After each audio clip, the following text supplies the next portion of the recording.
Pakistan super লিগে দুটি ছড়াচ্ছেন বাংলাদেশি লেগ স্পিনার রিশাদ হোসেন। প্রথমবারের মতো দেশের বাইরে কোনো ফ্র্যাঞ্চাইজি লিগ খেলতে গিয়ে প্রথম দুই ম্যাচেই উইকেট শিকারীর তালিকায় শীর্ষে উঠেছেন তিনি, যার জন্য তার দল লাহোর কালান্দার্সের সবার কাছেই প্রশংসিতও হয়েছেন। এবার সেই রিশাদ হোসেনকে নিয়ে নিজেদের সামাজিক যোগাযোগ মাধ্যমে একটি ভিডিও প্রকাশ করেছে লাহোর কালান্দার্স। শনিবার প্রকাশিত সেই ভিডিওতে তার প্রস্তুতি, মাঠে যাওয়া এবং অনুশীলনের চিত্র প্রকাশ করেছে লাহোর। এমনকি ভিডিওতে রিশাদ নিজেও বলেছেন নিজের অনুশীলনের প্রক্রিয়া প্রসঙ্গে। সেখানে রিশাদ বলেন, আমি রিশাদ হোসেন লাহোর কালান্দার্সের হয়ে অনুশীলনের জন্য মুলতান স্টেডিয়ামের দিকে যাচ্ছি। আমি আশাবাদী যে সবাই সর্বশেষ ম্যাচে আমাদের পারফরম্যান্সে খুশি হয়েছেন। আমরা সামনের ম্যাচগুলোই আরও ভালো করতে চাইব। ওয়ালটন আবারও মিলিয়নিয়ার অফারে ওয়ালটন ফ্রিজ কিনে আপনিও হয়ে যেতে পারেন মিলিয়নিয়ার।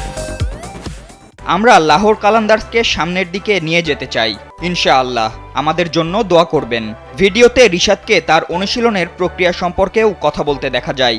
সেই সঙ্গে পাকিস্তানের গরম সম্পর্কে ভিডিও বার্তায় রিশাদ বলেন, মুলতানে করাচির চেয়ে বেশি গরম, আমরা মানিয়ে নিতে চেষ্টা করছি।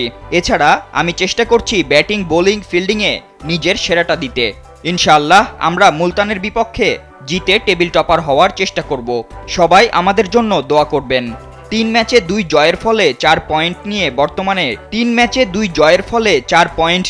বর্তমানে টেবিলের দ্বিতীয় স্থানে আছে লাহোর কালান্দার্স। পরবর্তী ম্যাচ আগামী 22 এপ্রিল, প্রতিপক্ষ মুলতান সুলতানস।